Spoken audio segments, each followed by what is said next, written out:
All right, everyone, welcome back to YouTube. We are hanging out today, and I want to go over the ancestral role of masculinity. So many people get this confused. Actually, many people are just confused in general. They want to refer to some figment of their imagination that they call traditional masculinity. It's not a real thing. I did a reel on this that went, I don't even know what constitutes as viral, but went really, really big because there were so many men that were challenged by that concept that traditional masculinity is a fake term. It's not real because it's only subjective. Traditional masculinity is not comprehensive. Regionally, it's not comprehensive. Nationally, it's not comprehensive globally. It's not even comprehensive cross generationally. It's always changed. So this is one of the pieces that we have to understand first when we're talking about this is that there are what I like to refer to as tenets of ancestral masculinity, but traditional masculinity is fake. This is just your concept of masculinity that you saw by the elders in your life, those men that you respected in your life who conditioned you to have your specific traits of masculinity. That's really all that is, quote unquote, traditional. It's just traditional to you, it's subjective. But when we talk about real masculinity that has pervaded time, it transcends generations. It started at the inception of masculinity. We have to go all the way back to the tribal days of what it was to even be a man, because that actually gave the foundation for thousands of years of evolution. That gave the foundation of what men's roles were. Now, this is the part of the conversation people don't want to have. And I actually don't think people are actually intellectually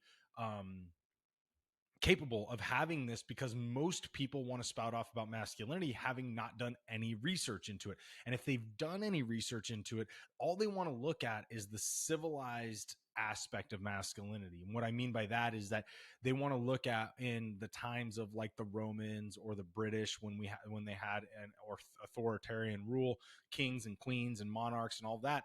They wanted to look at those times and then say, okay, we're constructed on a patriarchy and this is masculinity. And that's not true. A lot of the tenets of masculinity are actually started because of the days of tribes, when we were tribal. And then thousands of years it took us to get to even have these last, whatever, however much time of civilization, right? So that's what we first have to play with. We have to say, okay, what was even handed to those people? And to those people, it was actually the tribal times of men. And when we look at that, or men and women, when we look at that and we say, okay, what were the roles of men and why, we can see what I like to refer to as the ancestral roles of masculinity. In the ancestral roles of masculinity, we have to discuss that there were expectations for men because biologically we are different than women, and we were better suited for certain roles and to be more optimal in certain areas than women, and women were more optimal in other areas than men. So what they did was they said, hey, what are you good at? What am I naturally good at? Let's break it up, and then let's go ahead and attack this thing as a cohesive team, hence the tribes, right? And so when we talk about this, we have to go back to the tribal days of of our development as human beings and say men were expected to do certain things because we were bigger and we were stronger. We were expected to do things like protect, which inherently came up with sacrifice, right? We inherently got handed provision because of the fact that as human beings, we need to eat meat. It's part of what makes us optimal. It's part of how we function optimally. So men were going out and hunting because we were bigger and stronger, and there were more things out there at those times that could kill us because we had less to protect ourselves with. Women were not expected to necessarily do that, at least not in mass. Then, to establish justice. Again, this was men because you were enforcing rules, even tribal expectations on other men. And what were you going to do if you were a woman trying to enforce justice on somebody that could beat you up or could kill you? That's why men were the justice system as well for the tribes. Then you have showing courage, right? I believe this to be a strong ancestral tie because men were expected to do things that put them in harm's way, which takes a lot of courage. Courage is absent when you don't have fear. When there is fear, courage comes out because you have to step into the fear regardless and perform. That's when courage is there. And the last one I want to discuss, because this is the main one, this is my main one. This is the only tenet of masculinity, I believe, that has not been really eroded or taken out of the role of men um, throughout society. Even the constructs of, cities and walls and homes and all of these things. That tenet is mastery. Now, mastery is, to me, the one prevailing theme of men that I can agree has been since the days of our ancestors to now. It is the one thing that I think goes cross generationally. And it is one of the things within masculinity in and of itself that I believe translates regionally, nationally, cross generationally, cross culturally, 100%. Now, you guys have heard me talk about how I don't necessarily think masculinity transcends all of these things. And I don't. I really don't. After doing a lot of the research I've done, it's just there's no proven structure that holds. But the one trait I believe that has been able to instill itself, regardless of time, regardless of evolution of society, it's mastery.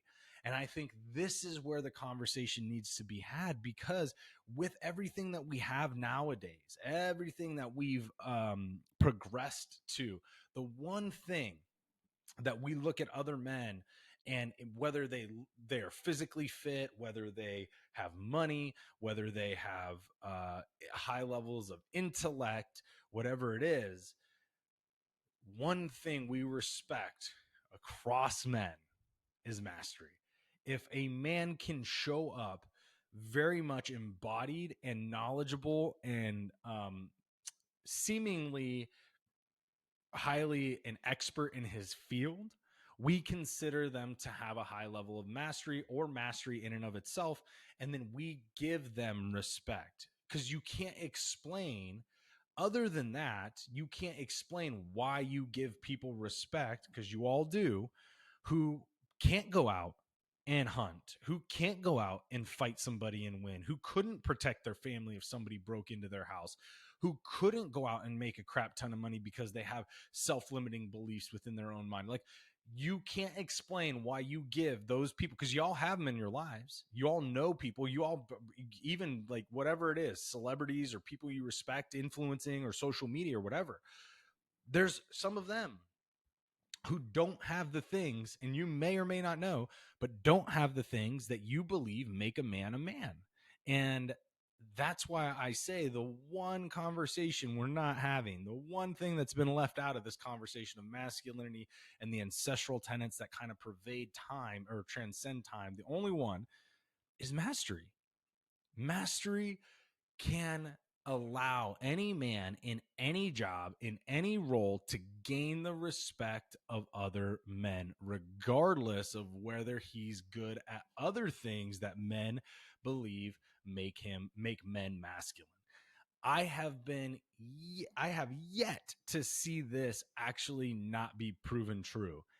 And I'm not trying to say that like I have figured this out, but I'm just saying right now, I have yet to have it disproven, because you can't explain it. Like, if I say, I've talked about it before, but I think a lot of men, and myself included, I have a high level of respect for people like Bill Nye and people like Neil deGrasse Tyson. I have a high level of respect for them because I think they're absolutely brilliant. People had a high level of respect of uh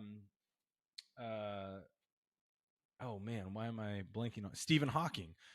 People have a high level of respect for Richard Dawkins or Stephen Pressfield or Graham Hancock, or like all these people who presumably, if you met them in a dark alley, probably couldn't get away from you if you decided to take their money, right? Which to a lot of men, that's not masculine. If you can get robbed by somebody, you're not a man, right?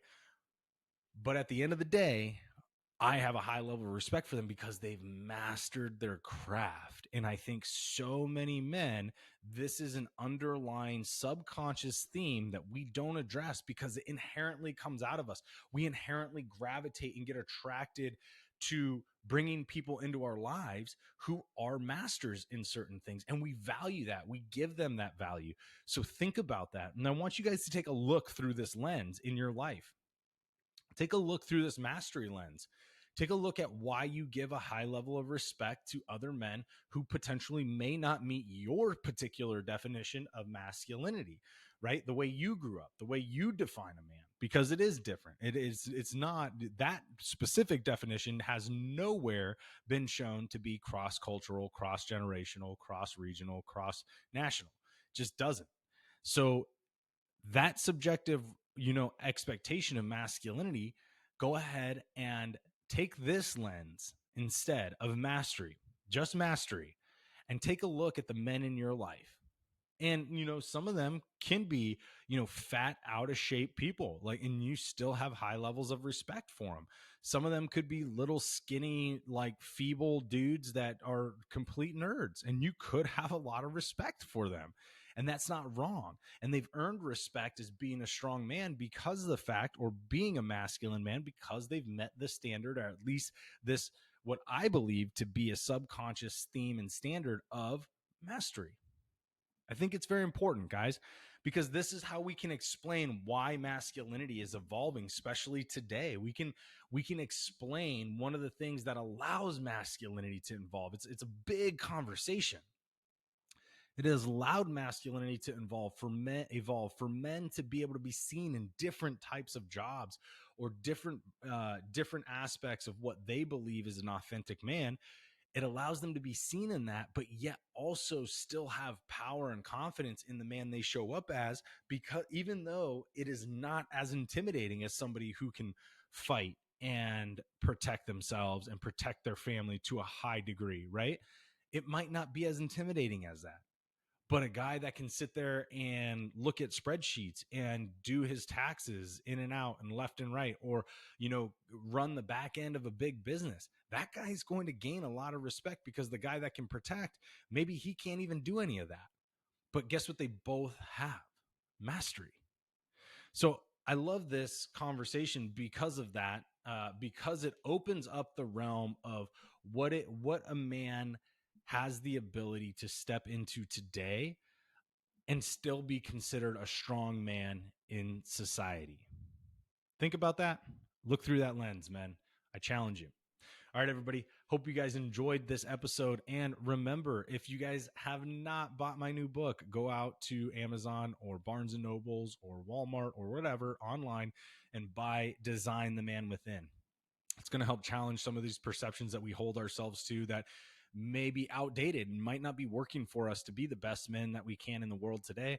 And it's going to give you guys tools in which you guys can challenge yourself to progress and do something a little different, be a little better, and find that happiness with who you are and that authenticity. So hope you guys get a chance, go get the book. And if you guys do like it, make sure you guys go leave a rating on Amazon. Let people know what you like about the book. Also, give us some shout outs here on YouTube. Make sure you guys are subscribing. Let people know what you like about the show, and love just talking to you guys and being on here. So appreciate every single one of you, and I'll see y'all next time.